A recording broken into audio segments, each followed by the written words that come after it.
Well, good morning. Welcome to State College Presbyterian Church on this Lord's Day, on this cold, snowy Lord's Day. So glad to see each and every one of you, to welcome you into this house as we come together to worship God this morning.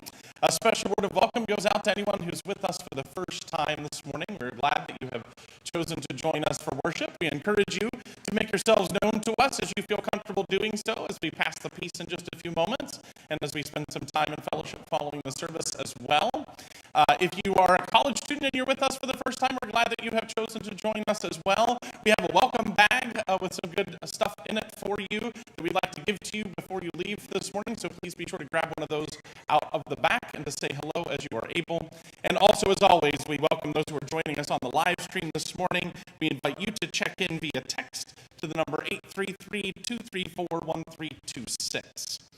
With all of those greetings out of the way, I have a few announcements to share with you this morning. As I do that, I ask that you take the friendship pads that are located at one end of the pew or the other, fill in your information, pass it down the pew, pass it back, and make note of who is sitting around you, and greet one another by name this morning.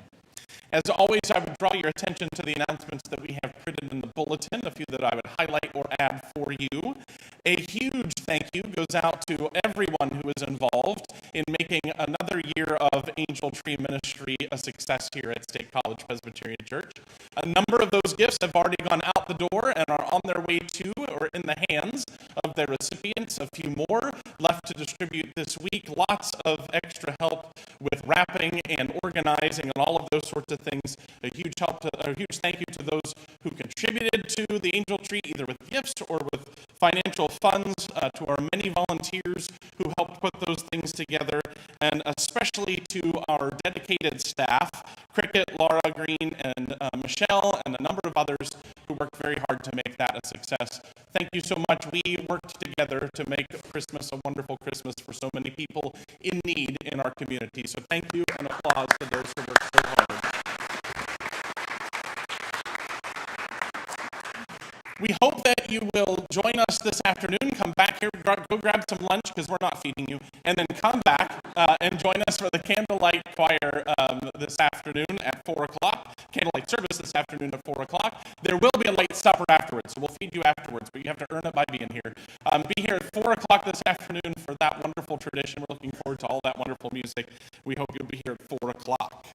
Believe it or not, not this week, but next week is Christmas Eve.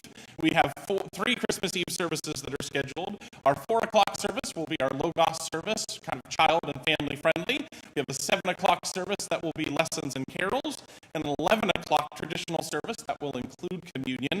All three of those services will also include Silent Night and the lighting of candles. So we invite you to join us for at least one of those, if not all of them, on Christmas Eve. And then the very next day, yet another wonderful tradition here at SCPC will take place, and that is our Christmas Day dinner. There are details about that in the bulletin. We still would love to have you join us for that day. If you are able to volunteer, please take a look at that sign-up and see what might work for you.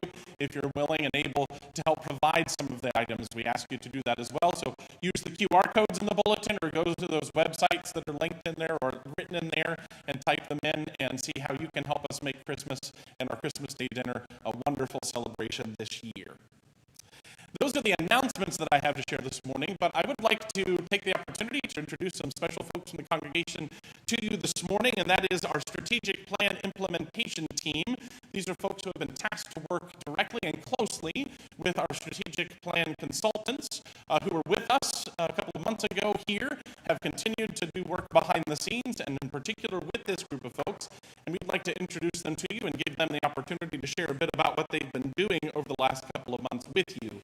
Those Ellen Nguyen, Richard Page, and Cam Richardson, I would like to invite them to come forward and share a little bit of an update on what's been going on.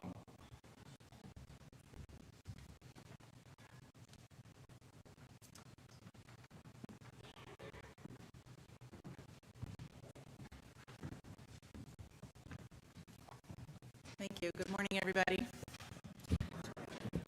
We'll wait for everybody to get up here.